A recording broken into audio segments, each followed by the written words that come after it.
کے حوالے سے ہم یہ نہیں دیکھنا چاہ رہے کہ نماز کا مطلب کیا کہ میں خدا کا غلام ہوں. جیسے کہ کوئی شخص کسی کا غلام ہوتا ہے، ایک انسان دوسرے انسان کا غلام ہوتا ہے، اور غلام ہونے کی وجہ سے، یعنی کہ ایک مثال دینی اس میں بھی دی جاتی ہے کہ جیسے جو غلام ہوتا ہے اس کی اپنی کوئی مرضی نہیں ہوتی آقا کے آگے.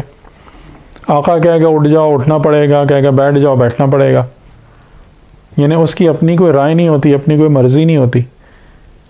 تو ہم اللہ کے بندے ہیں، یعنی اللہ کے سامنے ہماری کوئی وہ چیز نہیں ہے. لیکن کیا حقیقتاً ایسا ہی ہے؟ یہ ایک پریمیٹیو تعریف تو ہو سکتی ہے اس ریلیشن شپ کی، لیکن ایکچوئل ڈیفینیشن نہیں ہو سکتی.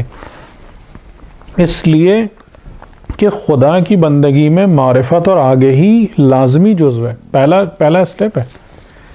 یعنی خدا ایسی بندگی کو قبول ہی نہیں کرتا کہ جو بغیر معرفت کے ہو، ایسی بندگی کو پسند ہی نہیں کرتا.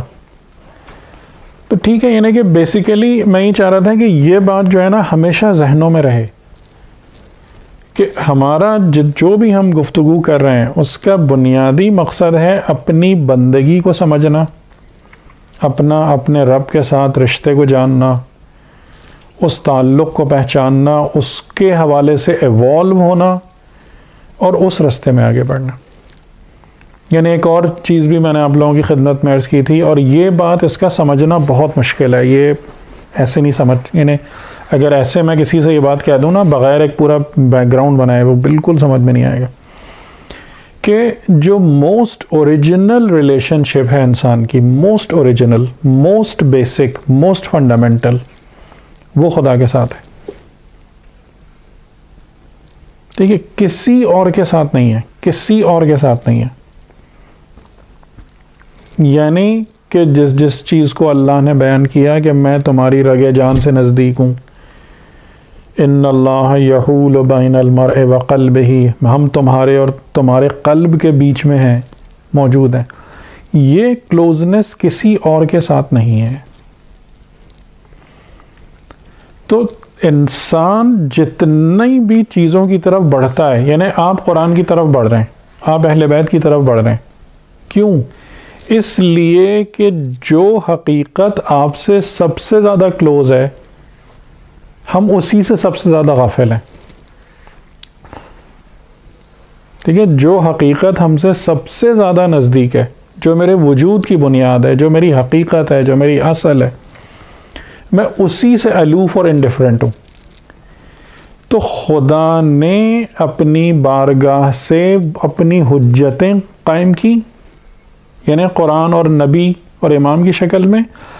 ہم ان سے اس لیے نزدیک ہوتے ہیں تاکہ وہ حقیقت جو میرے اندر ہے اور میں اس سے جاہل ہوں اس سے آگاہ ہو سکوں.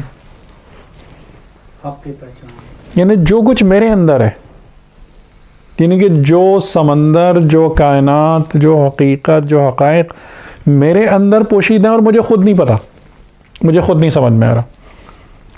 ٹھیک ہے، تو یعنی اس حوالے سے بھی میں آپ کو ایک یہ پوائنٹر اور ایک فیلر دینا چاہ رہا ہوں کہ آپ کسی بھی جگہ سے قریب ہوں، کسی بھی سورس سے قریب ہوں، یہ نیت آپ کے سامنے واضح ہونا چاہیے. تو انسان کا جو اپنی ماں سے رشتہ ہوتا ہے وہ بھی اسٹیبلشڈ ہوتا ہے کسی سے بھی، یعنی کہ جو چیز ہے، یعنی کہ ماں اور باپ کیا ہیں، والدین کیا ہیں، مثال کے طور پر یہ وہ وسائل ہیں کہ جو آپ کی ظاہری زندگی کو کریٹ کرنے کا سبب بنایا خدا نے. یعنی قرآن اور معصوم اور نبی وہ وسائل ہیں کہ جن کے ذریعے سے ہماری روحانی زندگی ایوالو اور ڈیولپ ہوتی ہے.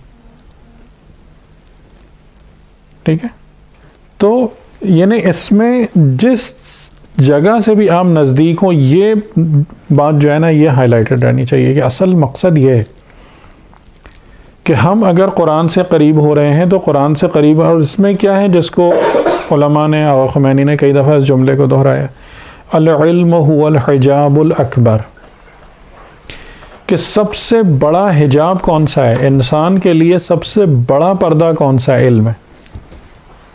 سب سے بڑا، سب سے بزرگ ترین پردہ علم ہے. اور علم بزرگ ترین پردہ کیوں ہے؟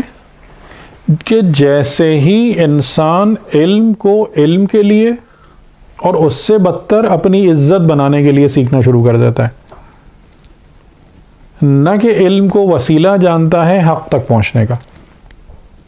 یہ علم اس کو کہیں نہیں لے جاتا، یہ علم اس کے لیے سب سے بڑا پردہ بن جاتا ہے.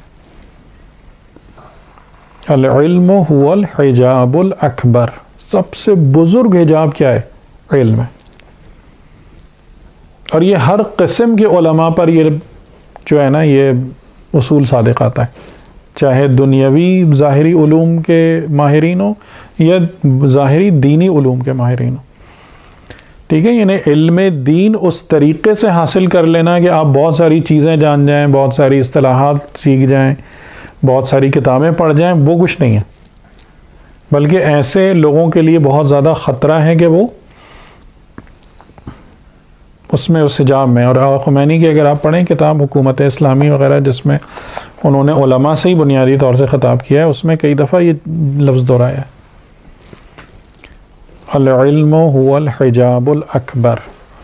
اور ایک جگہ اور بھی وہ یہ بیان کرتے ہیں، یہ بھی میں آپ کو سنا چکا ہوں، کہ جب خدا نے فرمایا اقرأ بسم ربک الذی خلق، کہ پڑھ اپنے رب کے نام سے کہ جو خلق کرتا ہے، جس نے خلق کیا، تو وہاں پر وہ ایک جملہ کہتے ہیں کہ ہر وہ چیز جو اس میں رب کے ساتھ نہ پڑھی جائے وہ یا شرک ہے یا باطل ہے، حتیٰ کہ علم دین بھی. یعنی بہت سارے لوگ اب علم دین بھی اس میں رب کے بغیر پڑھتے ہیں، اس سے نہ خود فائدہ اٹھا سکتے ہیں نہ کسی دوسرے کو فائدہ دے سکتے ہیں، اپنے لیے بھی حجابات کریٹ کرتے ہیں اور دوسرے کو بھی پردوں میں گھیر دیتے ہیں. ٹھیک ہے، تو یعنی بیسیکلی میں نے صرف اس لیے اس جملے کو دہرایا کہ تاکہ ہم یہ نہ ہو کہ ہم بھی اسی چکر میں نہ پڑ جائیں کہ ہم نالج کے پیچھے ہیں اور ہم اس کے پیچھے ہیں اور اس کے پیچھے ہیں اور اصل مقصد ہی بھول جائیں، کہ ہم جس چیز کے لیے کے بھی پیچھے ہیں وہ صرف اس لیے پیچھے ہیں تاکہ اس کے ذریعے سے ہم خدا کی جانب حرکت کرنے کے قابل ہو سکیں اور اس رستے میں ایوالو ہونے کے لیے بہتر کنڈیشن اور سچویشن میں آ سکیں. اور اس حوالے سے ہم ایسی کوئی نہ کسی کو نہ گارنٹی اپنے لیے یا دوسرے کے لیے سمجھتے ہیں کہ جو کچھ ہم بات کر رہے ہیں وہ 100% سچ سمجھ کے انہیں صحیح سمجھ رہے ہیں. ہماری کوشش ہے اور خدا سے دعا ہے کہ ہمیں خدا فہم حق عنایت کرے، اور سب سے بڑھ کر یہ کہ خدا ہمارے دلوں میں وہ روشنی پیدا کرے کہ جس میں ہمیں اپنا رستہ بہتر طریقے سے نظر آنا شروع ہو جائے. صحیح، جو روشنی ہے جو آپ کی راہ کو روشن کرتی ہے، یہ انسان کے دل سے طلوع ہوتی ہے، کتابوں سے نہیں، تقریروں سے نہیں. ٹھیک ہے، وہ نور ہمارے دلوں میں کسی نہ کسی حد تک اجاگر ہو جائے کہ جس کو کہا گیا کہ اللہ نور السماوات والارض، کہ اس نور کی کوئی تجلی، کوئی کرن ہمارے قلب میں بھی آ جائے. اور اس کے لیے سب سے زیادہ کیا چیز ضروری ہے وہ ہمیشہ یاد رکھیے گا، 2 باتیں جو رسول پاک کی 2 بنیادی صفات ہیں نا، کہ جب آپ مکے میں تھے اور اعلان نبوت سے قبل، تو آپ کی 2 کوالٹیز تھیں، صادق اور امین. یہ بیس ہے. ٹھیک ہے، یہ 2 کوالٹیز جو ہیں نا، یہ انسان کی تمام نیکیوں کی، تمام اچھائیوں کی بنیاد ہے. کہ انسان کے اندر اگر صداقت نہ ہو، سچائی نہ ہو، خدا نہ خواستہ جھوٹ زندگی میں موجود ہو، کذب ہو، اور انسان امین نہ ہو، امانت دار نہ ہو. اس کی ایک اس میں شیخ جہاد کی ایک تقریر کافی 3-4 سال پہلے ایک سنی تھی، انہوں نے بڑا اچھا اس کو ٹرانسلیٹ کیا تھا. امین کو مجھے بہت اچھا لگا تھا اس میں، کہ امین یعنی ٹرسٹ وردی. یہ مجھے بہت اچھا اس کا کمپیریزن لگا تھا. یعنی صادق اور امین، امین کا مطلب یہ ہے کہ جس پر لوگ بھروسہ کر سکیں، جس پر لوگ اعتماد کر سکیں، خائن انسان نہ ہو. ٹھیک ہے، تو یہ مطلب بنیادی چیزیں ہم نے کہا کہ ذرا اس کو ایک دفعہ ہم پھر اوریجنل سبق کو تھوڑا سا دہرا لیں. بات ہماری ہو رہی تھی طہارت کے حوالے سے، اور طہارت کی بنیاد کیا تھی کہ جب بھی انسان نماز کے لیے، اور نماز کے لیے کا مطلب کیا ہے؟ نماز کے لیے کا مطلب خدا سے ملاقات. نماز یعنی خدا سے ملاقات، خدا کی بارگاہ میں حاضری، خدا سے گفتگو، یا خدا سے راز و نیاز اگر انسان اس قابل ہو. تو اس صورت میں یعنی اس حالت میں آنے کے لیے جو سب سے پہلی ریکوائرمنٹ ہے وہ کیا ہے کہ انسان ظاہری اور باطنی اعتبار سے باطہارت ہو، باطنی اعتبار سے بھی. ٹھیک ہے، اور اسی پر یہاں پر بہت زیادہ زور دیا گیا ہے. یعنی اس آداب الصلاۃ کے حوالے سے جو بات ہو رہی ہے کہ باطنی طہارت حقیقتاً یعنی زیادہ چاہیے، اس کی ریکوائرمنٹ زیادہ ہے بنسبت ظاہری طہارت کے. تو اس میں ہم نے کیا باتیں سمجھی؟ ہم نے یہ بات سمجھی کہ انسان اگر اپنے اندر حب دنیا رکھتا ہے یا حب نفس رکھتا ہے، یہ دو بنیادی نجاستیں. ٹھیک ہے، یعنی دل کی اور قلب کی جو دو بنیادی نجاستیں ہیں وہ کیا؟ اپنی ذات کی محبت اور دنیا کی محبت، اپنے ارد گرد دنیا کی محبت. اچھا، یہ پھر ایک ایسا ٹاپک ہے کہ جو میرا خیال ہے ریکرنگ ہے، اور اس کو بہت دفعہ بیان کرنے کے باوجود بھی اس میں کنفیوژنس رہ جاتے ہیں. یعنی میں ابھی بھی آپ سے پوچھوں نا کہ حب نفس سے آپ کیا مراد لیتے ہیں، تو ابھی بھی اس کی تعریف میں کافی سارے سوالات پیدا ہو جائیں گے. حب نفس یعنی کیا؟ جب ہم خود پسندی کی تردید کرتے ہیں، جب ہم خود پسندی کو کنڈیم کرتے ہیں، جب ہم خود پسندی کو اور اپنے نفس کو سب سے بڑا بت قرار دیتے ہیں جس کی انسان پرستش کرتا ہے، یعنی ہم کیا کہنا چاہ رہے ہیں؟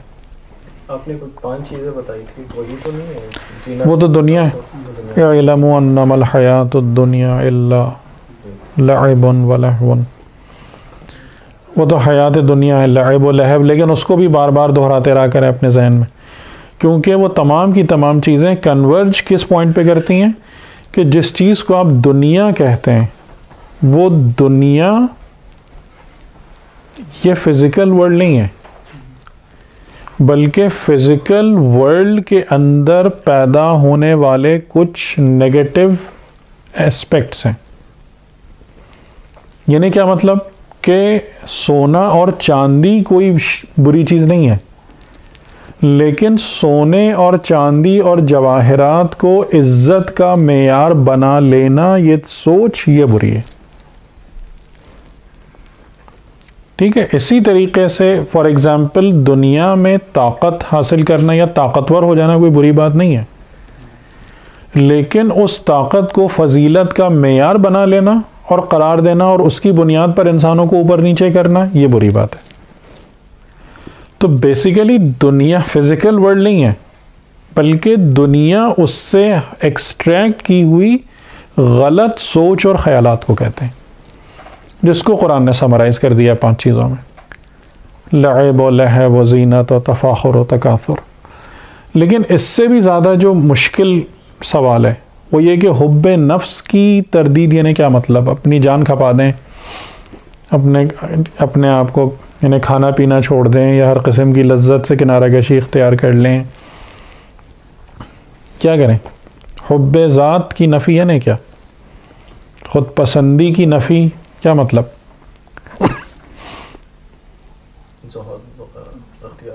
یعنی آپ کو کچھ مل جائے تو اس پہ کوئی جی یہ ایک ایسپیکٹ ہے، درست ہے، یہ ایک ایسپیکٹ اس کا ضرور ہے. جی چلا جائے تو اس پہ کوئی زیادہ کم نہیں، اپنے کو سمجھنا اللہ کی بنسبت کو چھوڑ کے تھوڑا سا، یعنی بیسیکلی جو خود پسندی کی تردید ہے یا خود پسندی کی جو برائی ہے، اس کا مطلب یہ ہے کہ انسان کو اپنی زندگی میں جب بھی کچھ چیزیں حاصل ہوتی ہیں تو اس کے دماغ میں شیطان یہ ہوا بھرنا شروع کر دیتا ہے کہ یہ سب تمہاری وجہ سے ہے، اس کا سبب تم ہو، یہ جو گھر بنا ہے یہ تمہاری محنت سے بنا ہے، تم اتنے لائق آدمی ہو، تم اتنے ہنرمند ہو، تم اتنے بہتر ہو. اور اس کی وجہ سے ہوتا کیا ہے کہ انسان اس حقیقت کو فراموش کر دیتا ہے کہ جس کے اوپر ہر چیز کھڑی ہوئی ہے. ٹھیک ہے، یعنی یہی جو میں پہلے بات ہے نا، وہ اسی لیے میں نے اس کو دہرانے کی کوشش کی تھی شروع میں کہ یہ اہم ترین نقطہ ہے زندگی کا، اہم ترین نقطہ ہے. یعنی اس کا مطلب کیا ہے کہ میں اس بات کی نفی کر دوں کہ مثال کے طور پر ہوا نام کی کوئی چیز نہیں ہے جس کی وجہ سے میں زندہ ہوں، کہ یہ نظر نہیں آ رہی ہے یا میں اس کو فیل نہیں کر پا رہا ہوں، تو ایسی کوئی چیز ایگزسٹ نہیں کرتی ہے. جبکہ مجھے پتہ ہے کہ اگر 2 منٹ کے لیے ہوا میری زندگی میں سے نکل جائے تو میں زندہ نہیں رہ پاؤں گا. یعنی کہ اگر فار ایگزامپل میرے جسم ہے اور جسم کی طاقت ہے اور جسم کی لذت ہے اور جسم کے تمام جو پہلو ہیں کہ جن سے میں فائدے اٹھا رہا ہوں، آپ مجھے بتائیں کہ ان میں سے کوئی بھی چیز ہوا کی موجودگی کے بغیر بچے گا جسم کہیں سے بھی؟ یعنی کہ جس کو میں ہر وقت اور ہر لمحے جس اینٹیٹی کو یوز کر رہا ہوتا ہوں لیکن میں اس کی طرف متوجہ نہیں ہوتا ہوں. کتنی دفعہ ہم سوچتے ہیں کہ ہم ہوا کی وجہ سے زندہ ہیں، یا اگر یہ سانس لینے کا نظام ختم ہو جائے تو میں زندہ نہیں رہ پاؤں گا. کتنی دفعہ دن میں سوچتے ہیں. یہی سلوک ہم خدا کے ساتھ بھی کر رہے ہوتے ہیں. ٹھیک ہے، یعنی کہ جس کی وجہ سے ہم سب کچھ ہیں.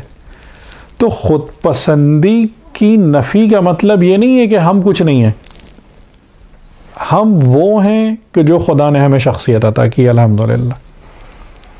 یعنی خدا نے مجھے علم اور آگہی عطا کی ہے، اس وجہ سے میں خدا کا شکر گزار ہوں. یہ نہیں ہے کہ آپ کسی عالم کو جا کے کہہ دیں آپ تو کچھ بھی نہیں ہیں، آپ تو عالم ہی نہیں ہیں، آپ کی کوئی حیثیت ہی نہیں، یہ کوئی مطلب نہیں ہے اس بات کا. لیکن وہ کیا سمجھے گا کہ اگر خدا کی عنایت، اگر خدا کی مدد، اگر خدا کی رہنمائی نہ ہوتی تو میں ان میں سے کچھ بھی نہیں حاصل کر سکتا تھا کہ جو آج میرے پاس ہے. یعنی کہ نہ صرف یہ نعمت خدا ہے بلکہ اس نعمت تک پہنچنے کے تمام اسباب اور وسائل بھی اسی کے ہی ہیں. یہ تقریباً مطلب ہے خود پسندی کی نفی کا، کہ اگر آپ کے پاس مثال کے طور پر دولت ہے اور ایک انسان دولت مند انسان ہے تو اس کو یہ نہیں کہا جا رہا کہ تم کچھ نہیں ہو، بلکہ اس کو یہ بات سمجھائی جا رہی ہے کہ تم جو بھی ہو، جس مقام پر بھی وہ ایک حقیقت حق کی وجہ سے موجود ہو. تم اپنے اور اس کی ریلیشن شپ کو فراموش نہیں کرو، اور کبھی بھی یہ نہ سمجھنا شروع کر دینا کہ تم ان سب چیزوں کے پیدا کرنے والے تھے یا تمہاری وجہ سے یہ سسٹینیبلٹی ہے. تو جس دن بھی یہ چیز آئی نا، یعنی یوں سمجھ لیں کہ وہ ہوا بند ہو جائے گی. یعنی تم یہ جو بات کر رہے ہو یہ کیا بات ہے کہ گویا میں اس سورس آف بریدنگ کو کٹ کر دوں. میں جس زمین پر کھڑا ہوں وہ زمین میرے پیروں کے نیچے سے نکل جائے اور صرف خلا رہ جائے. ٹھیک ہے، خود پسندی کی نفی کا مین کنسپٹ یہ ہے کہ جب ہم کہتے ہیں کہ سب سے بڑا بت انسان کا نفس ہے کہ جس کی وہ پوجا کر رہا ہوتا ہے، یعنی یہ بت کیا ہے؟ یہ بت اس طریقے سے ہے کہ ہم جو کچھ خدا کا ہے، جو کچھ خدا کی طرف سے ملا ہے، جو کچھ خدا کی نعمتیں ہیں، اس پر شکر ادا کرنے کے بجائے، اس سے رشتہ بندگی جوڑنے کے بجائے میں یہ سمجھنا شروع کر دوں یہ میری وجہ سے، اس کی بنیاد میں ہوں، یہ میری وجہ سے قائم ہے، یہ میری محنت سے ہو رہا ہے. اور اسی چیز کو خدا نے دکھایا. جیسے مثال کے طور پر اگر آپ فرعون کی مثال لیں، قرآن کریم میں دیکھیں کہ فرعون کے کیا کیا جملے نقل ہوئے، یعنی وہ کیا سمجھتا تھا اپنے آپ کو. اور یعنی انا ربکم الاعلی، میں تمہارا سب سے بڑا رب ہوں، میں نہیں سمجھتا کہ میرے علاوہ بھی کوئی، تو مجھ سے بہتر بھی جو ہے تمہارا کوئی الہ ہے. یہ سب جملے قرآن کریم میں نقل ہوئے. کہ میں ہی تمہارا الہ ہوں، میں ہی تمہارا رب ہوں، اور مجھ سے بہتر نہ الہ ہے نہ رب ہے، اور میں نے تم کو بہترین زندگی دی ہے. یہ آ گئے دونوں، یہ دو بھائی جو تمہیں تمہاری بہترین زندگی سے ہٹانا چاہتے ہیں. یہ سب جملے، اور یہ کس بیسس پہ جملے تھے؟ یہ بھی قرآن کریم میں جملہ ہے کہ یہ دونوں آئے ہیں کہ جن کی قوم ہماری بندگی کرتی ہے، یعنی ہمارے ہاتھ میں مٹھی میں اس طریقے سے بند ہے کہ گویا کہ ہمارے عبد ہیں. اگر آپ بندہ نہیں لیتے تو غلام مراد لے لیں سے. لیکن کوئی حیثیت نہیں تھی فزیکلی میٹیریلی، کوئی حیثیت نہیں تھی بنی اسرائیل کی، اور وہ یہ سب باتیں کرتے تھے کہ یہ کوئی تاریخ نہیں ہے، یہ قرآن کریم کی آیتیں. کس طریقے سے خدا نے چھین لیا ان کے ہاتھ سے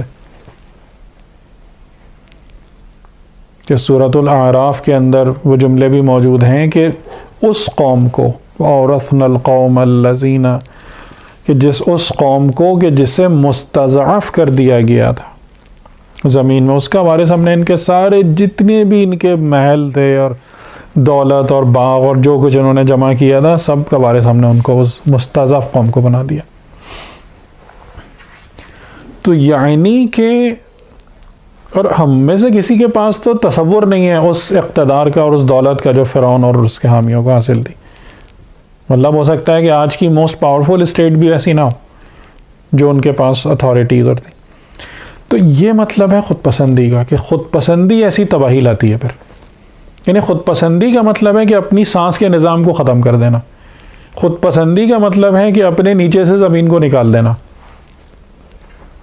آپ نے بتایا نا خود پسندی جو ہے وہ مومن کو بھی ہو سکتی ہے، جی جی، مطلب کہ شیطان کا وسوسہ، جی، مطلب ضروری نہیں کہ جیسے فرعون جیسا ہی کوئی ہو.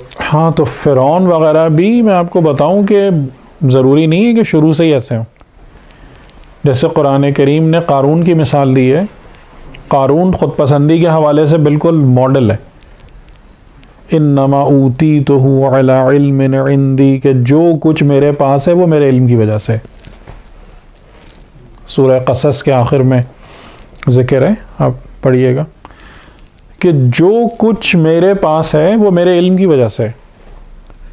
اور کچھ روایتوں میں ایسا ہے کہ قارون بہت مومن شخص تھا، حضرت موسیٰ کے ساتھیوں میں سے تھا، اور اس نے ان سے بہت ضد کر کے کیمیا گری کا ہنر سیکھا تھا. کیمیا گری یعنی سونا بنانے والا، اور اس نے پھر بے تحاشا دولت اس سے پیدا کی اور اس جگہ تک پہنچ گیا. ٹھیک ہے، اور اس کے ساتھ بھی یہی ہوا تھا کہ پھر آخر میں اس کو زمین نے نگل لیا تھا، مطلب زمین میں دھنستا چلا گیا تھا حضرت موسیٰ علیہ السلام کی بد دعا سے. تو بیسیکلی یعنی کیا مطلب ہے خود پسندی؟ اور وہ بات بالکل صحیح ہے کہ خود میں نے یہ بات کہی تھی کہ ریاکاری سے کہانی شروع ہوتی ہے، پھر خود پسندی، پھر تکبر، پھر حسد. تو یہ چیزیں مومن کو لاحق ہو سکتی ہیں بیماریاں، اسی لیے اتنا زیادہ اس کو ذکر ہے. ہم سے جو بات کہی جا رہی ہے اسی لیے کہ مومن اس وسوسے میں، اور کیسے ہوگا، یعنی آپ اس کو بھی غور کر لیں کہ مومن کو وسوسہ شیطان ڈالے گا اس کے ایمان کے ذریعے سے. ہاں دیکھو تمہارا ایمان اور تمہارا یقین کس کمال پر ہے.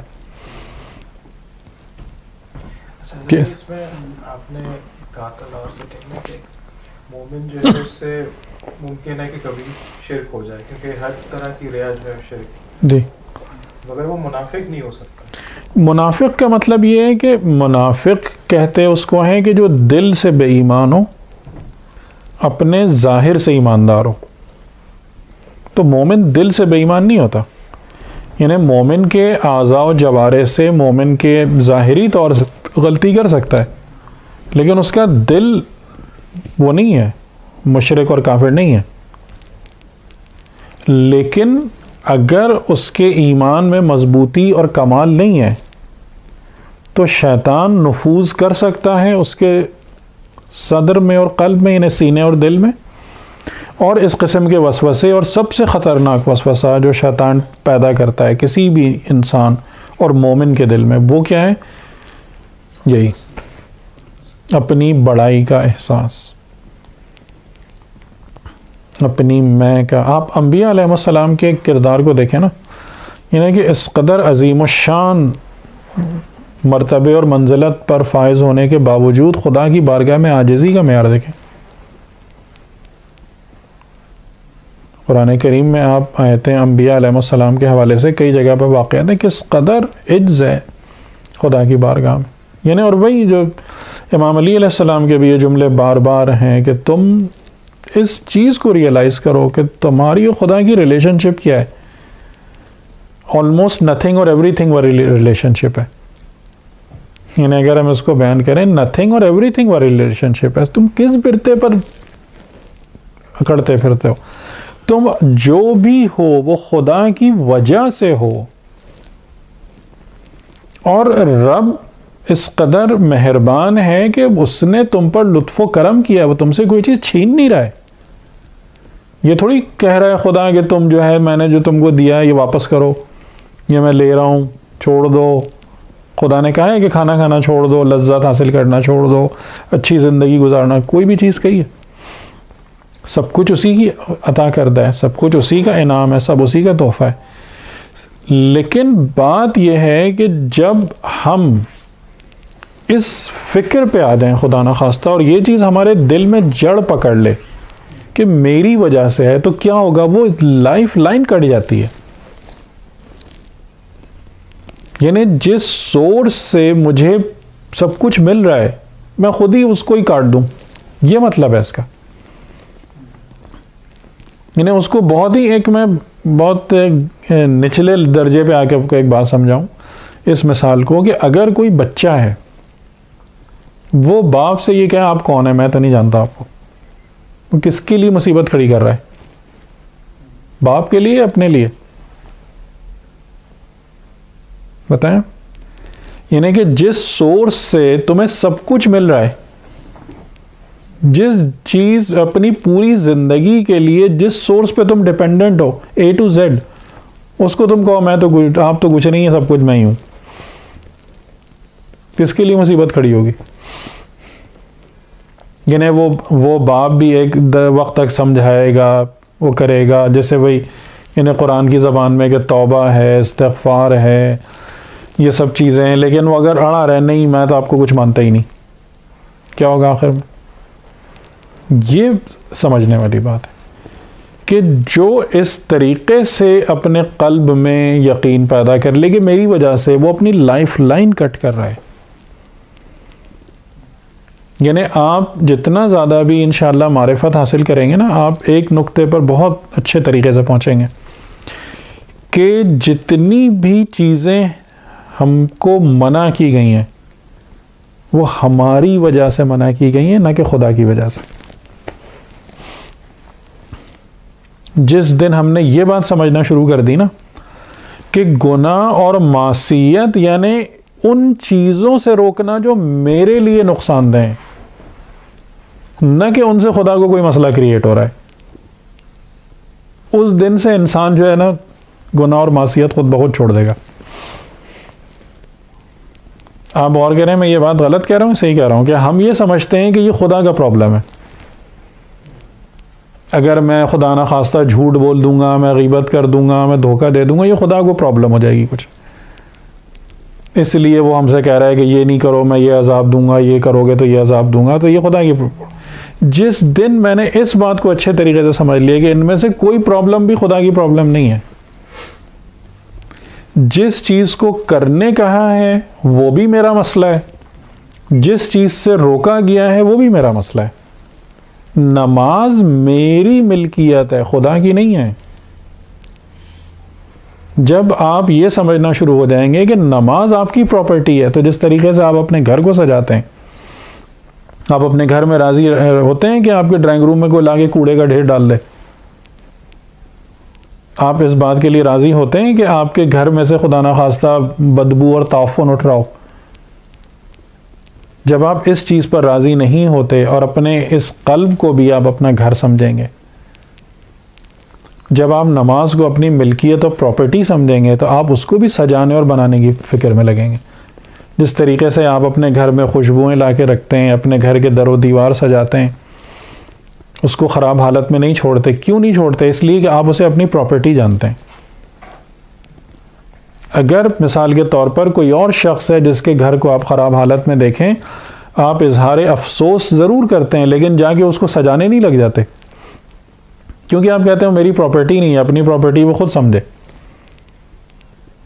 ٹھیک ہے، تو جس دن ہم نے یہ بات سمجھنا شروع کر دی کہ یہ جو کہا گیا ہے کہ یہ کرو یہ بھی میرا ہے، اور جس سے منع کیا گیا ہے کہ نہ کرو وہ بھی میری پرابلم ہے،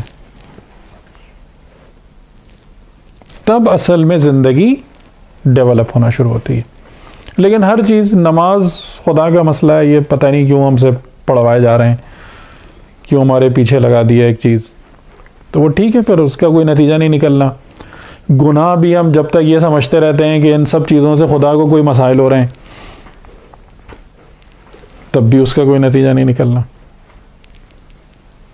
رائٹ؟ تو یعنی یہ بیسک تھیم ہے کہ جب ہم خود پسندی کے سب سے بڑے بت ہونے کی بات کرتے ہیں، حب دنیا کے سب سے بڑے مصیبت ہونے کی بات کرتے ہیں، اور کہتے ہیں کہ طہارت یعنی ان سے طہارت حاصل کرو، ان سے پاک کرو اپنے آپ کو، تو یعنی کہ تمام کی تمام چیزیں ریفلیکٹ ہو کے میری ذات کی طرف آئیں گی. ہم سب کریں گے، معاشرے کی طرف آئیں گی، اور اس میں ایک نیکی اور حسن پیدا ہونا شروع ہو جائے گا. اچھا، اب اس میں آگے چلتے ہوئے اب جو گفتگو ہے بہرحال تھوڑی سی ڈیفیکلٹ ضرور ہے. ایک پاسنگ ریفرنس میں پھر آپ کو دے دوں کہ یعنی کہ یہ ریفرنس دینا کس وجہ سے ضروری ہے کہ آقا خمینی نے آداب الصلاۃ میں کافی تفصیل سے طہارت کے باب میں ذکر کیا ہے کہ یہ جتنی بھی پرابلم ہے جس سے انسان کو پاک کرنے کی بات کی جا رہی ہے، چاہے نماز کے ذریعے سے، چاہے روزے کے ذریعے سے، چاہے وضو اور غسل کے ذریعے سے، یعنی وضو اور غسل جو ہے سمجھ لیں کہ ایک لحاظ سے بگننگ ہے، پریپریشن ہے طہارت کی، اور نماز اور روزہ جو ہے وہ ایکچول پریکٹس ہے اپنے آپ کو پاک کرنے کی. ٹھیک ہے، یعنی کہ جیسے آپ کو ریفریشر کورس ہوتا ہے نا، متوجہ کرایا جاتا ہے کہ جب آپ ایک انٹر ہو رہے ہیں ایک کلیننگ ایکسرسائز کے حوالے سے، تو پہلے کلیننگ سے پہلے آپ کو پورا وہ چیز یاد دلائی جاتی ہے. تو وہ وضو کی حالت میں آپ کو یاد دلایا جاتا ہے کہ ویئر یو آر گوئنگ، یعنی تم کہاں جا رہے ہو. میں نماز پڑھنے جا رہا ہوں. نماز پڑھنے کیوں جا رہے ہو؟ اس لیے تاکہ تمہارا قلب نجاسات باطنی سے پاک ہو سکے. ٹھیک ہے، اس کے لیے یہ پریفیس ہے، ریفریشر ہے کہ اپنے اعضاء و جوارح کو پاک رکھو، اس طریقے سے اپنے ہاتھ منہ دھو، سر کا مسح کرو اینڈ سو آن. تو اس میں ایک بات انہوں نے بار بار دہرائی ہے اور اس سے بظاہر لگتا ہے کہ اس پوائنٹ کو بہت ایمفیسائز کیا ہے کہ یہ سب کا سب حضرت آدم کے اس درخت کو اور شجر کو چکھنے کی وجہ سے. ٹھیک ہے، یعنی کہ اس پوائنٹ کو میں تھوڑا سا ایلیبوریٹ کر دوں ذرا سمپل ورڈز میں، وہ والے الفاظ سخت ہیں جو انہوں نے بیان کیے، کہ یہ ایک اور معرفت کے حوالے سے بڑا اہم نقطہ ہے. کیا چیز؟ کہ یہ جو بھی جسم جنریٹ ہوا ہے نا اس دنیا میں زندگی، اس دنیا کی زندگی میں آنے کی وجہ سے، یہ بذات خود گناہوں کی بیس ہے اور جڑ ہے. یعنی ہمیں اس بات کو ریئلائز کرنا ہے اپنی پوری زندگی کہ یہ جسم جو اس چیز سے جنریٹ ہوا ہے، جو نطفے سے بنا ہے، کہ جو آپ نطفے کے حوالے سے ایک بات آپ کے ذہن میں کہ وہ چیز بذات خود نجس عین ہے. نجس عین ہے. نجس عین کا مطلب سمجھتے ہیں؟ یعنی کہ جو کسی بھی طریقے سے پاک نہیں ہو سکتی. آپ بتائیں کوئی بھی رستہ ہے کہ جس سے وہ چیز پاک ہو جائے؟ کوئی رستہ نہیں ہے.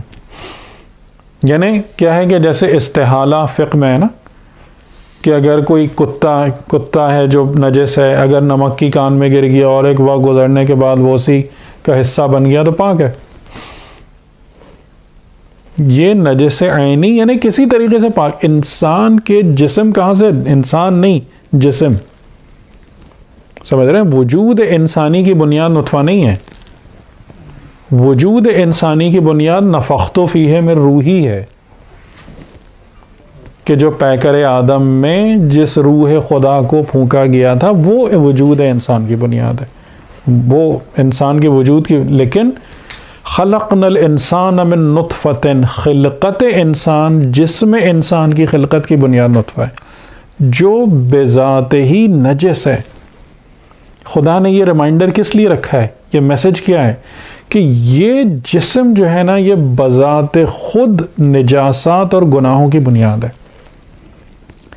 کسی بھی لمحے میں زندگی کے اگر تمہارا فوکس اس پہ چلا جائے گا تو تم کچھ بھی کر لو تم نجاسات سے باہر نہیں آ سکتے، تم طیب و طاہر نہیں ہو سکتے. اصل نجاست کی جڑ یہ ہے. اور اسی لیے ایک اور بھی جملہ بعض اوقات استعمال کرتے ہیں، رفع وجود ذنب وجود، یعنی کہ یہ وجود جسمانی خود سب سے بڑا گناہ ہے. تو یہ خود یعنی باقی گناہ تو جو اس سے سرزد ہوتے ہیں وہ چھوٹے چھوٹے ہیں، وہ سب سیٹس ہیں. جو پاور سیٹ ہے نا وہ خود یہ جسم مادی ہے. تو اس کی افادیت صرف کیا ہے؟ اس کی افادیت یہ ہے کہ آپ اس کو استعمال کریں، اس کو یوز کریں اپنے وجود کو طیب و طاہر اور پاک کرنے کے لیے. اس کی افادیت اور کچھ بھی نہیں ہے. یعنی یہ چیز خدا نے اس لیے ہمیں نہیں دی ہے کہ میں اس کی خدمت میں لگ جاؤں. یہ چیز خدا نے مجھے اس لیے نہیں دی ہے کہ میں اس کو بڑا بنا کے اپنے سر پہ بٹھا لوں. یہ مجھے صرف اس لیے دیا ہے یہ ٹول باکس کہ میں اس کو استعمال کر کے اپنے وجود کو باطہارت کروں اور یہاں سے خیریت کے ساتھ نکل جاؤں اصل رہنے کی جگہ پر، جو رہنے کی جگہ ہے. ورنہ اس جسم کو خدا نے اس طریقے سے بنایا ہے کہ یہ اس کی آپ اگر دیکھیں تو بہت حکمت ہے اس جسم کے اندر، بہت زیادہ حکمت ہے کہ یہ جب شروع میں گرو کرتا ہے تو ایک ضعیفی سے، کمزوری کی حالت سے اسٹرینتھ کی حالت میں آتا ہے. ٹھیک ہے؟ اور جب یہ اسٹرینتھ کی حالت میں آ رہا ہوتا ہے تو خدا شروع کے 15 سال تک انسان پر کوئی ذمہ داری نہیں ڈالتا، جس کو شرعی زبان میں کہتے ہیں کہ کوئی تکلیف شرعی نہیں ہے ایک پیریڈ کے لیے، شروع کے ایک پیریڈ کے لیے. یعنی انسان آمادہ ہو بیسیکلی، جسے کہتے ہیں نا اب اسٹارٹنگ لائن پہ پہنچیں، اور اس کے بعد دین یو جسٹ بگن. کیا شروع کر دیں کہ آپ نے جیسے ہی ریئلائز کیا خدا نے آپ کو طاقت دی، اس طاقت کو استعمال کرنا ہے اپنے آپ کو باطہارت کرنے کے لیے، اپنے آپ کو خدائی بنانے کے لیے. وہ طاقت اس لیے نہیں ہے کہ دنیا کا مال اکٹھا کرو. جو طاقت خدا نے ہم کو دی ہے جوانی کی اور نوجوانی کی طاقت، وہ کس لیے دی ہے؟ کہ اس طاقت کو استعمال کرتے ہوئے اپنے وجود کو، اپنے نفس کو ویسا بناؤ کہ جیسا اس کو ہونا چاہیے. طاقت دینے کے اندر دیکھیں ایک اور بھی بہت بڑی حکمت ہے. وہ کیا کہ جوانی میں ہی انسان شہوتوں سے بھی ڈیل کر رہا ہوتا ہے، شہوات جسمانی سے بھی ڈیل کر رہا ہوتا ہے. اور شہوات جسمانی کے بنیادی طور پر 2 مین پرپز ہیں، یعنی خدا نے ہم کو کیوں دیے. پہلا اس کا پرپز یہ ہے کہ جب تم محنت کرتے کرتے تھک جاؤ، میرے اس جملے کو غور سے سنیے گا، جب تم حق کی راہ میں محنت کرتے کرتے تھک جاؤ تو اس ذریعے سے سکون حاصل کر لیا کرو. یعنی فقط لذت نہیں ہے، جب تم حق کے رستے میں اپنی اصل ذمہ داری کو پورا کرتے ہوئے تھک جاؤ، خستہ ہو جاؤ، تو اس رستے سے سکون حاصل کر لیا کرو. اور دوسرا انسانی نسل کی بقا اور دوام. تو جوانی میں شہوات کا نظام موجود ہے زندگی کے ساتھ اور حکم خدا کے ساتھ موجود ہے. تو اس شہوتوں کے اندر پھنسنے کے حوالے سے خدا نے طاقت دی ہے کہ اگر یہ شہوتیں تم پر غالب آنا چاہیں تو تمہارے پاس طاقت ہے، تم اس کو کاؤنٹر کر سکتے ہو۔ بڑھاپے میں شہوات کا نظام نہیں ہے، ضعیفی میں۔ تو جب انسان کی باڈی ڈکلائن ہونا شروع کرتی ہے تو یہ خود ایک نیا میسج دے رہی ہوتی ہے مجھے اور آپ کو۔ کیا میسج دے رہی ہوتی ہے؟ کہ اب تمہارا ایگزٹ ٹائم اور میرا ریسائکلنگ ٹائم آ رہا ہے۔ یعنی جب آپ کہتے ہیں جسم مرنا، جسم مرتا تھوڑی ہے، یعنی مرنے کا مطلب کہیں غائب تھوڑی ہو جاتا ہے، کہیں چلا تھوڑی جاتا ہے جسم۔ یہ جسم ریسائکل ہوتا ہے اس زمین میں جس سے اٹھا تھا، سمپلی ریسائکل ہوتا ہے۔ یعنی آج میرے پاس جو جسم ہے، پتہ نہیں آج سے 50 لاکھ سال پہلے یا 10 لاکھ سال پہلے کہاں ہو، کسی درخت کے پاس ہو یہ جسم، یہی پارٹیکلز، یہی ایٹمز، یہی سسٹم کس کے پاس ہو مجھے نہیں پتا، کس مخلوق کے پاس ہو، آج میرے پاس ہے، آج سے 10,000 سال بعد یہی چیز کسی اور مخلوق کے پاس ہوگی۔ سمپلی ریسائکلنگ ہے یہ، جس کو آپ مرنا یا وہ بات کر رہے ہیں، یہ کوئی ختم ہو جانا نہیں ہے۔ میسج یہ مل رہا ہے کہ اب میرے لیے جو خدا نے میری جو ذمہ داری لگائی ہے کہ میں اس کو ریسائکل لوں اور پھر کسی اور کے کام میں آؤں، I am going towards that path. تم اپنے ایگزٹ کی فکر کر لو۔ اب تمہارا اس ڈومین میں کام ختم ہو رہا ہے، یہاں سے اب تمہیں اپنے گھر جانا ہے، اب تم اپنے یہاں سے نکلنے کی فکر کر لو۔ اگر اس وقت بھی کوئی اتنا احمق ہو کہ اس گرتے ہوئے جسم کے ساتھ دل لگا کے بیٹھا رہے تو وہ پھر اسی میں ہی دفن ہو جائے گا۔ جیسے اگر آپ کو یاد ہو، میں نے امام علی علیہ السلام کا خطبہ آپ کو پڑھ کے سنایا تھا، تقریباً 220 یا 21 ہے، الحاکم التکاثر پہ۔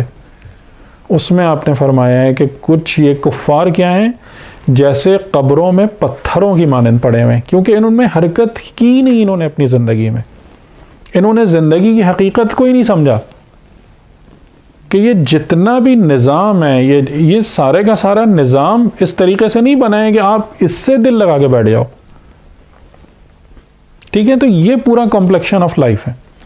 تو اس چیز کو بار بار بیان کیا ہے انہوں نے، اور کافی زور دے کے بیان کیا ہے کہ وہ شجرہ جس کو کھا کر آدم اور آدمیت اس میٹیریل ڈومین میں آئی ہے، دیٹ از بیسیکلی اے سن۔ سن کس سینس میں؟ اس سینس میں ہے کہ اس سے ہمیں اپنے آپ کو پاک کر کے یہاں سے نکلنا ہے۔ یعنی we must be smart enough کہ اس کا جو استعمال ہے وہ آپ بہترین طریقے سے کریں، لیکن اپنے آپ کو اس سے آلودہ نہیں ہونے دیں۔ میری بات واضح ہو رہی ہے کہ اگر میں نے، یعنی کہ جو میرا یہ ٹول باکس ہے، اگر میرا دل اس کی محبت سے پالیوٹ ہو گیا تو پھنس گیا۔ یعنی پھر جب یہ گرے گا تو وہ گرنے کے ساتھ ساتھ میں بھی پھنسا پاؤں گا اس میں۔ تو مجھے کیا کرنا ہے؟ یعنی کہ اب جس طریقے سے فیزز آف لائف ہیں کہ جب میرے پاس پوری طاقت ہے اس وقت مجھے پورا زور لگانا ہے، اس وقت پورا زور لگانا ہے حق کو سمجھنے کی خاطر، اور اپنے نفس کو حق کی بنیاد پہ کھڑا کر، یعنی یہ سب چیزیں مجھے نکال کے باہر کر دینا چاہیے۔ اس وقت ہیں، اس وقت آپ کر پائیں گے۔ ریاکاری، خود پسندی، حسد، تکبر، سب سے پاک کیجیے اپنے دل کو۔ بڑھاپے میں نہیں کر پائیں گے، کیونکہ پھر وہ طاقت نہیں ہے، پھر وہ قوت نہیں ہے، پھر وہ استقامت نہیں ہے۔ آپ نے چیز گین کی، اس کے بعد آپ اس کو ڈیولپ کریں، یعنی کہ بعد والی ایج میں ڈیولپ کریں، اور انشاءاللہ یعنی کہ خدا تمام مومنین کو وہ چیز دے کہ مومن اپنی زندگی میں ملکوت کو دیکھنے کے قابل ہو جائے، اپنی ڈیسٹینیشن کو دیکھنے کے قابل ہو جائے، جسم کو خدا حافظ کہے، تھینک یو کہے، اپنے گھر چلا جائے۔ یعنی یہ لائف اس طریقے سے بنی ہے۔ تو یعنی اس میں، اور اگر ہم اس چیز کو، یہ دوسرا جو اہم ترین میسج ہے اس طہارت کے حوالے سے، کہ یعنی یہ نطفے سے، کیونکہ یہ نطفہ اسی شجر سے ریلیٹڈ ہے جو حضرت آدم نے چکھا تھا، یہ بذات خود نجس ہے اور اس کے ذریعے سے جو چیز ڈیولپ ہو رہی ہے وہ پاک نہیں ہے، اس سے اپنے دل کو آلودہ نہیں ہونے دینا ہے. اور جتنے عرصے بھی ہمیں یہاں پر موجود رہنا ہے، اس کے اور اس کے تمام اثرات سے اپنے آپ کو پاک کرنے کی کوشش کرتے رہنا ہے. یہ عینی مثال کے طور پر اس کو میں تھوڑا سا اور ایلیبوریٹ کر دوں. جسم کہتا ہے اور شیطان اس میں وسوسہ ڈالتا ہے کہ میں، یعنی اگر فرعون انا ربکم الاعلی، میں لائق اہمیت ہوں، اس کے مقابلے میں خدا نے نماز سکھائی کہ سبحان ربی الاعلی و بحمدہ. جو تمہارے دل میں اس جسم کی وجہ سے اور جسمانی طاقت کی وجہ سے وسوسہ پیدا ہو رہا ہے کہ انا ربکم الاعلی، اس انا ربکم الاعلی کی تطہیر کرو، پاک کرو سبحان ربی الاعلی کے ذریعے سے. تمہارے اندر یہ وسوسہ پیدا ہو رہا ہے اس جسم کی وجہ سے کہ ساری لذتوں کو سمیٹ لوں، سارے مزے اپنے لیے جمع کر لوں. خدا نے تم کو روزے کی تعلیم دی، صوم سکھایا تاکہ تم نعمت تقوی کو حاصل کر سکو اور یہ سمجھ سکو کہ میرے لیے بہترین یہ ہے کہ اپنی ضرورت بھر استعمال کروں، باقی اللہ کے بندوں کو فائدہ پہنچاؤں اور شیئر کروں، اینڈ سو آن. تو بیسیکلی جتنی عبادتیں، چاہے آپ صلاۃ کو لیں، یعنی کہ اس پر بھی ایک پورا موضوع بنتا ہے. صلاۃ از ایکولنٹ ٹو بندگی، صوم کا نتیجہ تقوی، جتنی بھی انفاقی یعنی خرچ کرنے والی عبادات ہیں ان کا نتیجہ زہد. ٹھیک ہے، تو یعنی بندگی، تقوی اور زہد، یہ تین جو موسٹ ایسنشل کوالٹیز اور کریکٹرسٹکس ہیں، یہ عبادات کے نظام کی وجہ سے ہم میں پیدا ہونا چاہیے. کہ یعنی اور مجھے اپنی جوانی میں اس جگہ تک پہنچ جانا چاہیے میری بندگی کو اور تقوی کو اور زہد کو، کہ اگر شیطان میرے اندر یہ وسوسہ ڈالے تم بڑے ہو، تو میں فوراً کہوں کہ نہیں، میرا رب باعظمت ہے. اور اگر میرے اندر کوئی بھی اچھائی اور بڑائی ہے تو وہ اپنے رب کی وجہ سے. میں انڈیویجولی کوئی بڑا نہیں ہوں. اور اس میں سب سے بڑا فرق کیا ہوتا ہے کہ جو انسان اپنے آپ کو خدا کی وجہ سے باعزت سمجھتا ہے وہ خدا کے کسی بندے کو بے عزت نہیں جانتا. بہت بڑا فرق ہے. تو انسان کتنی عمر تک جوان رہتا ہے؟ یہ تو خیر اس کے اپنے اوپر ہے، لیکن ابھی ہم بات کر رہے تھے کہ جو عرفا ایک چیز بیان کرتے ہیں اور یہ قرآن سے بھی ملتی ہے سورہ احقاف کی آیتوں میں، کہ انسان اپنی بلوغت کی پیک پر پہنچ جاتا ہے 40 سال کے سن میں. وہاں سے بوڑھا ہوتا ہے. اس کے بعد وہ ایک جملہ یہ کہتے ہیں کہ پھر وہاں سے واپسی کا سفر شروع ہو جاتا ہے، ریٹرن جرنی. تو آدمی کو پوری کوشش کرنا چاہیے کہ اس وقت تک جو بیس ہے، جو بیج بونے، وہ کام پورا کر لے، کیونکہ اس کے بعد پھر معاملات مشکل ہونا شروع ہو جاتے ہیں. وہ توفیق، وہ مہلت، وہ ساری چیزیں پھر نہیں رہتی انسان کے ساتھ. اور میرا خیال ہے ہم سب کے لیے کوئی ایسی بات نہیں ہے جو آپ کہیں گے یہ کوئی ایسی بیکار بات ہے. یعنی ہم خود اس چیز کو دیکھتے اور سمجھتے ہیں کہ جب ہم نے نوجوانی کے دوران میں آپ نے جو بھی کیا ہوگا اس کا امپیکٹ اور اس کا نتیجہ آپ کے پاس سب سے زیادہ ہوگا، اس کے اثرات. ٹھیک ہے، تو یہ دوسری چیز طہارت کے حوالے سے کہ آدم اور آدمیت کا جو ہے سلسلہ شجر والا، اگرچہ کہ اس کی حکمت ہے، یعنی اس لائف میں جو سب سے انسانوں کے لیے مشکل چیز ہے نا، وہ ہے کاٹ بٹوین پیراڈاکسز. یعنی جس چیز کو بھی ہم اس زندگی میں لیتے ہیں اس کے پازیٹیو اور نیگیٹو پہلو ہیں. یعنی وہ جس کو تمام قدیم زمانے سے حکماء اس بات کو سمجھتے ہیں، ینگ اور یانگ اور یہ سب چیزیں اسی فلسفی کا ہی وہ ہیں مینیفیسٹیشن ہے. یعنی ہر جتنے بھی لوگوں نے زندگی کی حقیقت میں تفکر کیا اور تعمق کیا ہے اور گہرائی میں گئے نا، وہ اس بات کو بالکل اچھے طریقے سے سمجھتے ہیں کہ یہ لائف پیراڈاکسیکل ہے بٹوین رائٹ اینڈ رانگ، یعنی ایک ہی چیز ہے، اس کا ایک برائٹ سائڈ ہے، ایک ڈارک سائڈ ہے، ایک ہی چیز ہے. یہ نہیں کہ الگ الگ. اس زندگی میں ہمارے پاس یہ نہیں کہ برائٹنس الگ اور ڈارکنس الگ ہے، ایسا نہیں ہے. میری بات سمجھ میں آ رہی ہے؟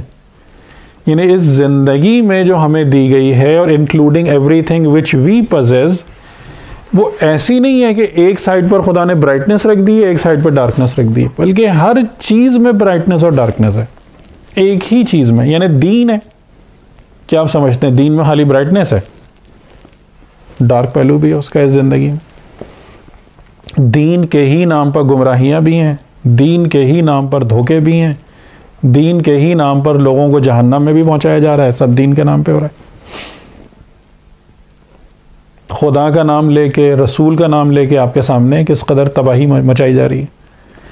تو یہ بہت ہی عجیب، اور یہیں پر ہی لوگ پھنس جاتے ہیں. یعنی ہمارے لیے جو زندگی کا جو جہاد اور جہاد اکبر ہے نا، وہ یہی ہے کہ اتنی معرفت اور کیپیبلٹی ہم اپنے اندر پیدا کریں کہ جو کچھ بھی میرے پاس ہے اس کے پازیٹیو ایسپیکٹس کو میں ڈیولپ کرتا چلا جاؤں، نیگیٹو ایسپیکٹس کو خود چھوڑتا چلا جاؤں. یعنی یہ جسم ہے، کیا یہ برا ہے؟ جی برا ہے. کیا یہ اچھا ہے؟ جی اچھا ہے. یعنی آپ جب یہ بات کریں گے نا، میں اس میں سے دونوں میں سے کسی کی بھی تردید نہیں کروں گا. آپ کہیں گے یہ برا ہے، برا ہے، برائی کی طرف لے جاتا ہے. اچھا ہے، اچھا ہے. یعنی اسی ایک چیز کے دونوں ایسپیکٹس ہیں. تو اس بات کو ہمیں بہت اچھے طریقے سے سمجھنا ہے کہ جب ہم یہ کہہ رہے ہیں کہ یہ جو شجر تھا، شجر کو چکھنے کی وجہ سے اس زندگی میں آ کے جو ہمیں جسمانی زندگی ملی، یہی جسمانی زندگی آپ کو اعلی علیین تک پہنچانے کا بھی سبب ہے، اور یہی جسمانی زندگی اسفل السافلین میں دفن کرنے کا بھی ذریعہ ہے. Same thing, same thing.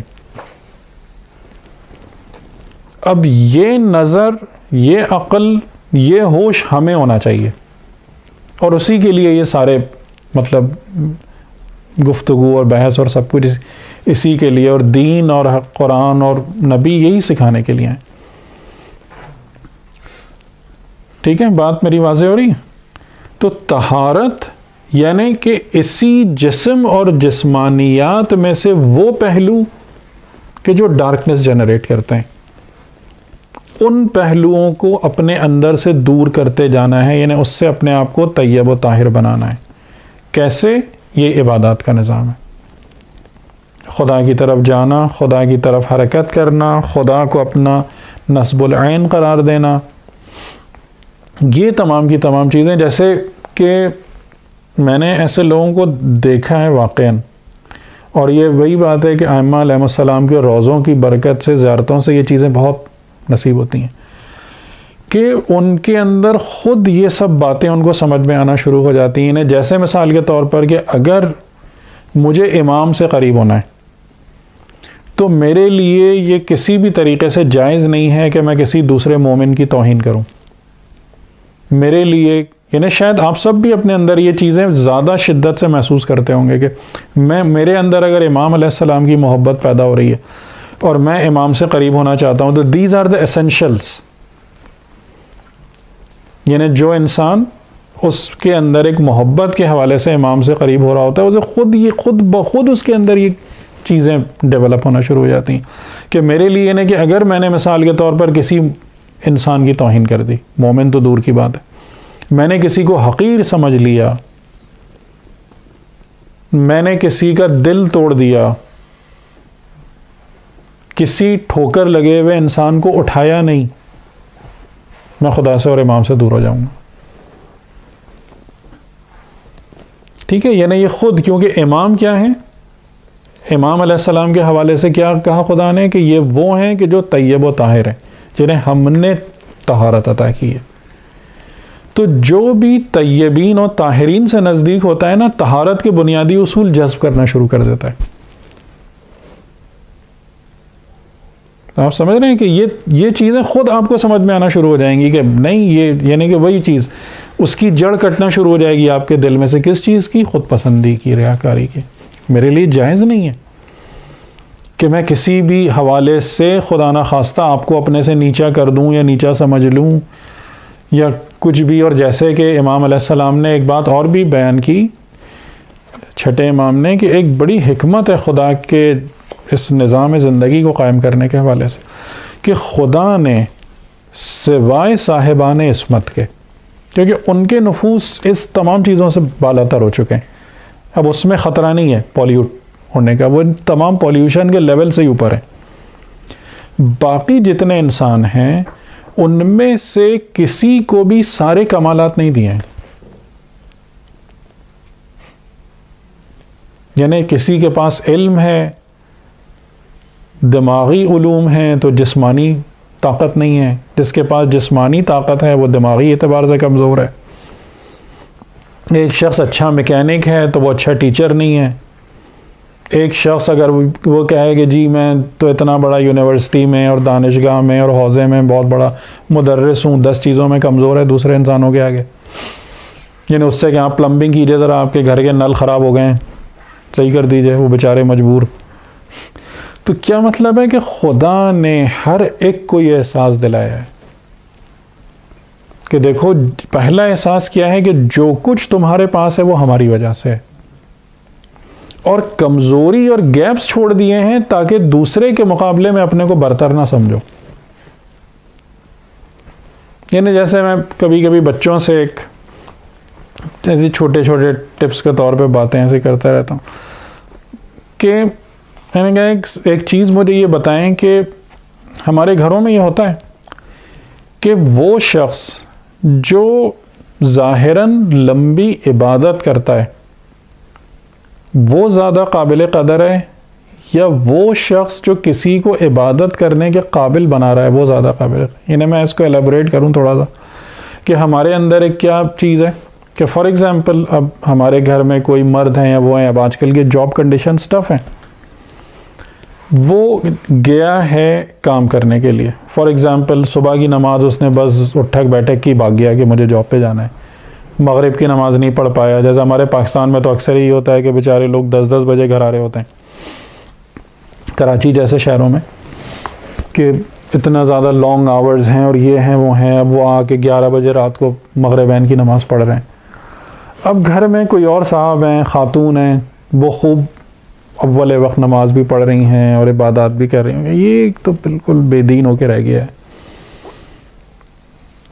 صحیح ہے نہیں کہ یہ وہ تمام مسٹیکس ہیں جو ہم نارملی کمٹ کر رہے ہوتے ہیں. ہمیں نہیں پتہ کہ جو شخص وہ محنت کر رہا ہے اس کی نیت کیا ہے، کیا چیز ہے. کہ آپ اس بات کو بھی کبھی سوچا کرو، اس چیز پہ خوش ہو کے نہیں بیٹھ جاؤ کہ میں بہت، کوئی اور بھی لوگ ہوتے ہیں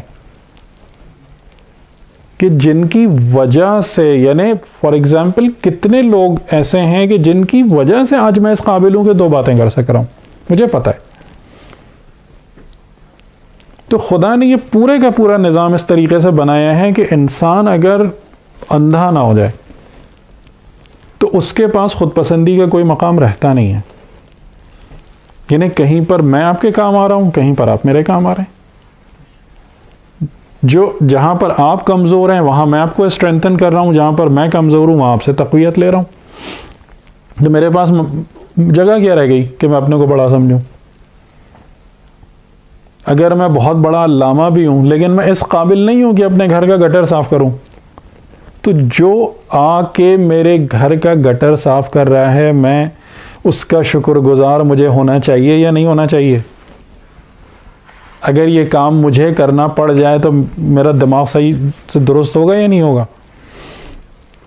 تو یہ نظام خدا نے بنایا ہے کہ معصوم بلند ہے، معصوم کے اندر یہ پولیوشن نہیں ہے، معصوم کا نفس پولیوٹ نہیں ہوتا ہے ان تمام چیزوں. باقی ہم سب ایسے ہی ہیں. ہمیں جب ہم یہ زندگی گزاریں تو ہمیں شکر گزار ہونا چاہیے، سوچنا چاہیے کتنے لوگوں کی کہ آج اگر میں ایک پرسکون جگہ پر اچھے سے نماز پڑھنے کے قابل ہوں، کتنے لوگوں کی عنایتیں اس میں شامل ہیں جس کی وجہ سے اس قابل ہوں. تو کہاں مقام رہ جاتا ہے خود پسندی کا؟ یعنی پھر کوئی انسان اپنے کو بڑا سمجھ سکتا ہے؟ نہیں، میں اس نظام کا حصہ ہوں کہ جو خدا کا پورا نظام ہے یہ پورا کا پورا نظام ایک ہول فیلڈ ہے، میں اس میں ایک چھوٹی سی کران ہوں. میں کب اچھا ہوں کہ جس مقصد کے لیے مجھے پیدا کیا گیا ہے اس مقصد کو اچھے سے انجام دے لوں. بس یہ میری اور آپ کی سب کی اچھائی یہی ہے کہ اپنے پرپز آف کریشن کو جج کرنے کی کوشش کریں، اس کو اچھے، بس اس میں بڑا ہی چھوٹا کی کیا بات ہے. اس پورے نظام میں جو جھاڑو دے کے رستے صاف کر رہا ہے وہ بھی قابل تعریف ہے، جو کوئی اور دوسرے کام کر رہا ہے وہ بھی قابل تعریف ہے اگر وہ اپنا کام صحیح سے کر رہا ہے. ٹھیک ہے، تو یعنی طہارت کے حوالے سے جو ہم نے آج بات کی، تقریباً ان چیزوں کو میں نے تھوڑا ایک ڈفرینٹ ڈائمینشن میں پیش کیا کہ طہارت فوکس قلب کی طہارت پہ، نفس کی طہارت. قلب کی طہارت کے حوالے سے جو دو چیزیں سب سے بڑی مصیبت کی جڑ ہیں وہ کیا ہے؟ حب دنیا اور حب نفس. ٹھیک ہے، اس کو تھوڑا سا ہم نے وضاحت کرنے کی کوشش کی کہ حب دنیا اور حب نفس کا مطلب کیا ہے. حب دنیا کا مطلب فزیکل ورلڈ نہیں ہے، اور حب نفس کا مطلب میرا یہ جسم و جان نہیں ہے. ٹھیک ہے، یہ بات آپ کلیئرلی سمجھ لیجیے گا. حب نفس کا مطلب کیا ہے کہ جب میں اپنے نفس کو اس جگہ پر رکھنے کی کوشش کرتا ہوں جو مقام اس کا نہیں ہے، جب میں اپنے نفس کو اس جگہ پہ لانے کی کوشش کرتا ہوں کہ اس کے اور خدا کے درمیان رشتہ کٹ آف ہو جائے، یہ تباہی ہے. ورنہ باقی یہ تمام کی تمام چیزیں خدا کی نعمتیں ہیں، خدا کے انعامات ہیں، اور انہی کے ذریعے سے ہمیں آگے جانا ہے، انہی کے ذریعے سے ہمیں بڑھنا ہے. وہی یینگ اور یانگ والی بات، ڈارک اور برائٹ والی بات، ہر چیز میں ایسے ہی چل رہا ہے. اور اس سے زیادہ ڈیپ جو کنسیپٹ ہے وہ یہ ہے کہ جو حضرت آدم کا شجر کو چکھنے کی وجہ سے جو زندگی کریٹ ہوئی ہے، اگرچہ کہ اس کی یوٹیلیٹی بے انتہا ہے، لیکن حقیقت گناہ بھی وہی ہے، وہی چیز گناہ کی بنیاد ہے. تو اگر فوکس اس بات پر ہو کہ جسم کو استعمال کیا جائے تاکہ روح اور نفس پاک ہو جائے، بیسٹ اپروچ. اگر جسم کو استعمال کیا جائے کہ فوکس جسم ہو جائے، بدترین اور تباہی. تو یعنی اس کو گناہوں کی بنیاد سمجھنا، شجر کے چکنے کو اور اس سے پیدا ہونے والی زندگی کو. بات کلیئر ہو رہی ہے؟ یعنی کہ جیسے وہی میں نے کہا کہ یہ پیراڈاکسیکل ہے ساری گفتگو. اس میں یہ نہیں ہے کہ میں آپ کو دو الگ الگ کیٹیگریز نہیں دکھا سکتا ہوں، دو کالم بنا کے نہیں دکھا سکتا ہوں کہ یہ اچھائی اور یہ برائی ہے، یہ برائٹنس ہے اور یہ ڈارکنس ہے. ایسا نہیں کر سکتا ہوں، بلکہ یہ دونوں انٹرمکس ہیں، ایک ہی چیز ہے. Depending on your focus, depending on your focus, وہی چیز آپ کو برائٹنس دے دے گی یا ڈارکنس میں لے جائے گی. اب یہ میرا کام ہے کہ میں اپنی توجہ کس پہ رکھتا ہوں. جسم کو استعمال کرتا ہوں نفس اور روح کو طہارت دینے کے لیے، یا جسم کو استعمال کرتا ہوں جسم کی لذتوں کے حوالے سے اور اس کی خدمت گزاری کے لیے. یہ ہے ساری کہانی. ٹھیک ہے، تو طہارت اگلی دفعہ انشاءاللہ، وقت کافی ہو گیا، غسل کے حوالے سے بات کریں گے. گفتگو وہاں بھی تقریباً وہی ہے، یہی ہے. یعنی کہ جو وضو کے ساتھ غسل ہے اس میں بھی آقا یہ بیان فرماتے ہیں کہ جو چیز، یعنی وضو میں تو آپ ویسے طہارت دے رہے ہوتے ہیں نا، اس لیے انسان کچھ اعضاء کو دھوتا ہے، لیکن غسل جس چیز کی وجہ سے، جنابت کی وجہ سے کریٹ ہوتی ہے، وہ سمجھ لیں کہ وہ اس درخت کی بنیاد ہے، اور وہ انسان کے جسم کے ایک ایک ذرے سے پھوٹ رہی ہوتی ہے. اس لیے خدا نے جسم کے ایک ذرے کو بھی قبول نہیں کیا ہے کہ وہ دھوئے جانے سے رہ جائے. تو انشاءاللہ اس پہ کچھ روایتیں بھی بیان کی ہیں، وہ بھی اگر آپ لوگ کوئی بات نہ سمجھ میں آئی ہو یا کوئی سوال ہو تو بسم اللہ. دو کوشچن ہیں. جو درخت کو چکھا تھا، جو اس میں شیطان کا بھی رول تھا، اور جو ڈارکنس اور برائٹنس کی بات کر رہے ہیں، جو ڈارکنس کا پہلو ہے، اس میں انفلوئنس ہے شیطان. جی وہی اس ڈارکنس کو شیطانتی کہتے ہیں. یعنی کہ جس ڈارکنس اور تاریکی کی بات کی گئی ہے کہ جو جسم سے ہی پیدا ہوتی ہے اور جسم کی بنیاد پر ہی انسان اس میں انٹریپ ہو جاتا ہے، اسی کا نام شیطنت ہے. یعنی کہنے کا مطلب یہ ہے کہ جیسے ہی یہ جو جسم ہے نا، یہ بنیادی طور پر سمجھ لیجئے، وہ آپ نے بات صحیح کہی کہ شیطان کا انفلوئنس ہے. کیوں شیطان کا انفلوئنس ہے؟ اس لیے کہ اس شجر کو چکھنے پر شیطان ہی نے آمادہ کیا تھا دھوکے اور فریب کے ذریعے سے. جسم ظاہری طور پر جس چیز سے اٹھ رہا ہے وہ اس کی بنیاد نجاست ہے. تو یہ جسم جو ہے یہ بیسیکلی بہت زیادہ ولنریبل ہے ٹو شیطنت بذات خود. یعنی یہ بہت زیادہ اس کے اندر یہ امکان موجود ہے کہ جہاں بھی شیطان اس کو ٹہوکا لگائے گا تو یہ اس کی طرف متوجہ ہو جائے گا.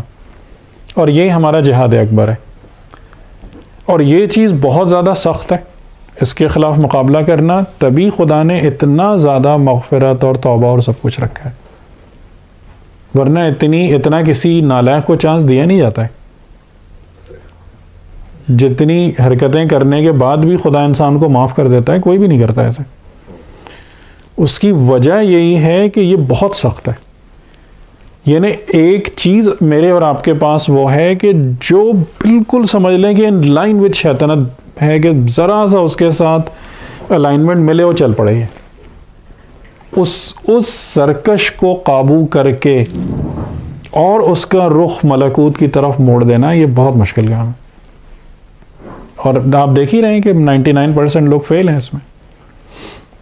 اس کام میں. تو اتنا زیادہ جو توبہ اور مغفرت اور ہدایت اور رحمت اور لطف و عنایت والا نظام ہے وہ اسی وجہ سے کہ بہت ڈیفیکلٹ ہے یہ چیز پریکٹیکلی. لیکن اس کا دوسرا پہلو یہ ہے کہ اس کا کوئی دوسرا آپشن نہیں ہے. یعنی ہم یہ کہیں گے ڈیفیکلٹ ہے تو کیا ہم ایسے ہی پڑے رہیں؟ یہ آپشن نہیں ہے. مطلب this is not an option to choose in life. یہ تو ایک ایسی فائٹ ہے جو پھر ہر وقت جاری ہے. جی ایک ایسی فائٹ ہے جو ہر وقت جاری ہے. بالکل. جہاد اکبر اور جہاد نفس میں یہی ہے. جہاد اصغر زندگی میں کبھی کبھی آتا ہے، جہاد اکبر زندگی کے ہر لمحے میں ساتھ ہے.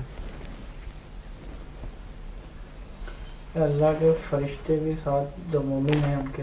جی بالکل بالکل، ان کے لیے دعا کرتے ہیں. جو اگر آپ کو یاد ہو ہم نے بتایا تھا شافعین اور شیاطین. اس زندگی میں ایک سسٹم خدا نے وہ رکھا ہے کہ جو آپ کی مدد کرتا ہے بلند ہونے کے لیے. ایک سسٹم وہ موجود ہے کہ جو اس راستے سے ہٹا کے نیچے کی طرف کھینچ رہا ہوتا ہے. تو جو انسان کی مدد کرتے ہیں اوپر جانے میں وہ شافعین ہیں. ان میں ملائکہ ہیں، ان میں کتاب ہے، وحی ہے، نبی ہیں، امام ہے. یہ سب شافعین ہیں. اور یہ شفاعت یہاں حاصل کرنا ہے، اس وقت اس شفاعت سے مدد لینا ہے. اگر اس شفاعت سے اس وقت مدد نہیں لی تو آگے کچھ بھی نہیں ملے گا.